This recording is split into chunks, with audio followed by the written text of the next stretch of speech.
ეს არის ჩვენი პროტესტის 23 დღე. მეორე 23 წლის. სიმბოლურია.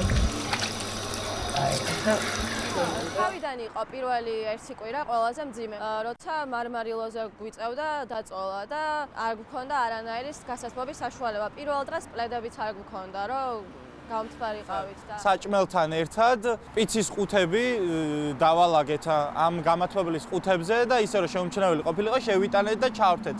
გადმოვყიდეთ ბანერები, წარწერით ხელახალი არჩევნები. და ამის შემდეგ ადმინისტრაციამ დაიწყო ჩვენს მიმართ დასჯითი სამუშაოები. ყველაზე მძაფრი დღე იყო, როცა საჭმელი არ შეგვატანინეს და ჩანაცვლების საშუალებაც არ მოგცეს და ჩანაცვლება არ მოხდება. თუ გასვაგინათ გადით და აღარ მოხვიდეთ. პრობლემა არ არის იმაზე, ჩვენ საჭმელს შევჭამდით თუ არა. აქ პრობლემა იყო იმაზე, ამ ადამიანებს თავში აზრად ეს რომ მოუვიდათ, რომ ბავშვებს საჭმელს არ შევაწვდით. საკუთარ რექტორზე თავში ეს აზრად მოდის.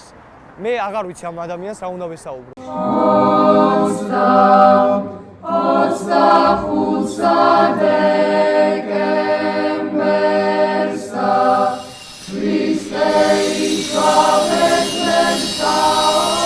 აი კიდეს მე ვეღარ ავიღებ ვერაფერს.